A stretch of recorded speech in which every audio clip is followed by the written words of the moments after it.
Hi, I'm Leon Vanden Berge with 4Ag Tech. I'm here today with Ward Labs, and we're going to discuss some foliar samples and how I handle them on a general basis. What we're going to be talking about is some foliar samples that I take after tassel. These are from growers of my current customer base. We're going to be talking about some foliar samples that I had taken last year. They were in the July timeframe, August, end of July, headed to August. What we're looking for here is I do a complete sample at that time. I am looking for nitrogen. I'm going to be showing 3 different fields. This particular grower, it is a Pioneer type hybrid. So we're looking for late season intactness. Most of the Pioneer hybrids that I'm finding use nitrogen late season or after the ear is set. So I'm looking for nitrogen, I'm looking for sulfur. I'm also looking at seeing what my program has done. I sample, most of my acres are sampled at 2.5 acre grids. This particular sample is an A1. A 1 stands for a spot in the field, and it is a high yielding spot in the field. I do another sample also, I'll show you, that is A2. The A2, basic 2 stands for the lowest yielding spot in the field. I try to divide the fields up at least by 3 parts, sometimes 5 to identify those areas. This is a high yielding area in the field. We are sufficient in nitrogen, we're sufficient in sulfur. That's the ones I start looking for. I also, based off of Ward's or even Ray's recommendations, I try to keep those as equals as possible, N and P. Phosphate, I look at it, I'm saying, we're doing a fantastic job in the phosphate area. I also start looking at the ones that are deficient. I'm finding 80% of the time at this stage of the game, magnesium is always short. I'm trying to understand why that is happening. Samples or soil samples are telling me there's an adequate amount, but magnesium keeps showing up on me. This field is pretty good. So let's talk about focusing on nitrogen. That's the short-term decisions we have to make for this field. Nitrogen is sufficient. When I start talking about nitrogen, it's all relative to yield. If we're in a high yielding area, I'd rather see a little higher number than what this is. Probably, especially if we're talking white corn or if we're talking some popcorn. I for sure would like to have that number a little higher. But it's all still relative to what maybe the grower's looking at. Last year, we were looking at lower price commodity. This is yellow corn. So we probably left this alone and didn't do anything. As I stated before, this A2, it is a low yielding spot in the field. We start looking at nitrogen and we start looking at sulfur. So that gives you an idea of what I am looking at and how I start looking through. So here's another field, same thing. As you can tell, as you start looking at these results, you start getting blurred out. I call it blurred out. You're like, okay, I look at it, sufficient, we're good. All right. And you're using word standards, sufficient, it's good. What I do then, if I send in a batch of samples at one time, Word send me this funky little thing called a CSV. And I do use that, and I'm gonna bring that up right now. This is what it looks like. What I do is I take a look at what these fields are, and I actually add in yield goal. And so I get a reference number. So what you're seeing is A1, A2, B1, B2, C1, C2. I start looking at each one of those individual fields in the CSV, and that is, like I said, it's a percent. And I start looking at that, and I want to make sure that my high yielding area is higher percentage than what my lower yielding area is, and as long as they're pretty close. I look at that and I say, okay, that's good. This one right here, my high yielding area in the field is actually just a little bit lower than what my low yielding area in the field. So I'm questioning that just a little bit, and you're going to say, why would you question it? It's so close. But I still would like to make sure that high yielding is a little bit higher than that. Again, this one here, high yielding, low yielding, it is, it's good. Then I start looking at, okay, what is the yield to it, and what is the lowest one, and what is the highest one, and is that number good for me? I'm focused on this one right here, right now, and I'm sure I probably did something.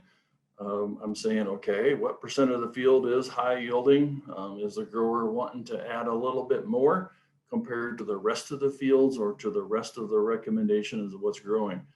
We may have a field here that is probably yielding a little bit more, taking a little bit more in. I'm probably did, and I'm sure I did, we did another application through the pivot. I do that same thing with sulfur also. This number is up here. High yielding is a little bit lower than what the low yielding is. And we want to take a look at that too. You can also use that for reference on all the other nutrients and how you're doing. You start looking at phosphate numbers. I think we're doing fantastic. Really don't need nothing. I'm looking at next year, how that might affect that. So anyway, that is a short what I do with foliar samples, heading into an after tassel timeframe. So Leon, after you have visited with your grower about this, what sort of products would someone use to add more nitrogen or add more sulfur through their pivot? Okay, so what I usually do, Hannah, is usually through a pivot, if we're talking nitrogen sulfur, I do like to do a blend of nitrogen sulfur. Depending on what their previous program and depending on what that nitrogen percentage is and that calcium percentage is, it will be a mix of 32 and thiosulfate. Usually it's a 90-10 split, 90% 32, 10% sulfur, or if that sulfur number in my mind is a little bit on the low side, I have to say this, I do have a little bit different standards than what Words has. Some of these numbers I would like to see a little bit higher. Right now, I would say I'd be recommending to this grower doing an 80-20 blend, 80% 32 and a 20% thio going out. That's usually a general recommendation across the board. Either myself or my customer's agronomist actually does the sampling. I ask them to specifically go to certain areas or at least log where they go so that we actually can maybe reference that to a good sample. If we're in the season and we do have a striping of corn and sometimes everybody goes, okay, is that nitrogen or is that sulfur? Send the test in. If it is sulfur and it's out of balance compared to what I feel it should be, or even the agronomist in a discussion, sometimes we'll go to a 50-50 earlier, 50% 32, 50% thio, depending on what that sample is showing. But today, most likely it's this field right here. We're going to be adding a little 32, and you're going to say how much? Good question. It is late in the season. We're going to get one shot at this. This is a discussion of, what's he think the yield potential is. And if it's really good, I don't want to be short, especially if this sample was taken this year and we're talking $5 or $6 corn compared to $3 corn.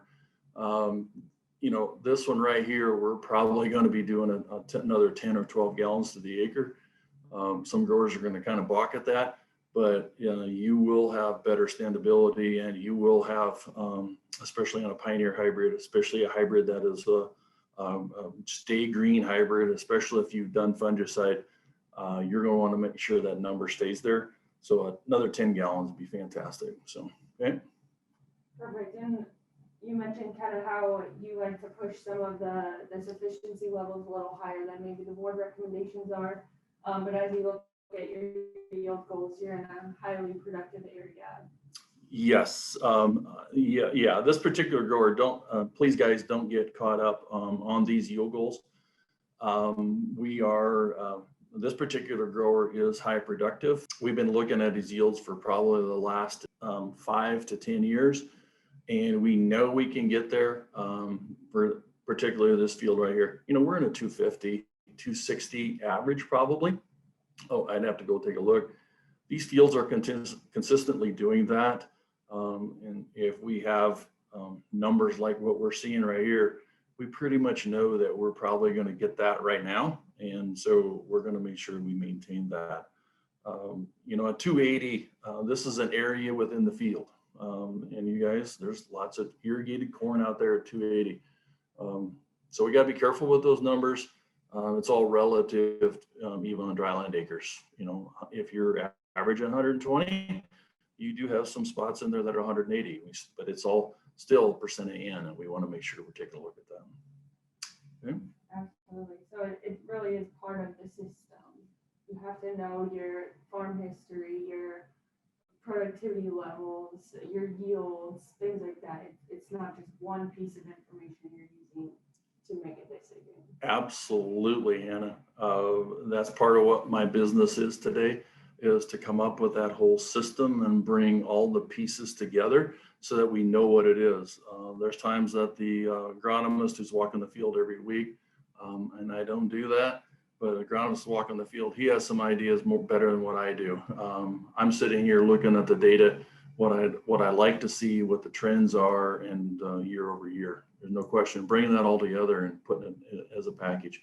And then taking this last one, this would be the last foliar sample we would take, and actually compare that, because this A1 is at a grid point. And if we sampled it last year, and we come, for instance, the phosphate's coming down low, but yet we got high phosphate readings on a soil sample, we want to have a discussion about that. Why is that crop not taking it up? So the discussions will continue way past N and sulfur.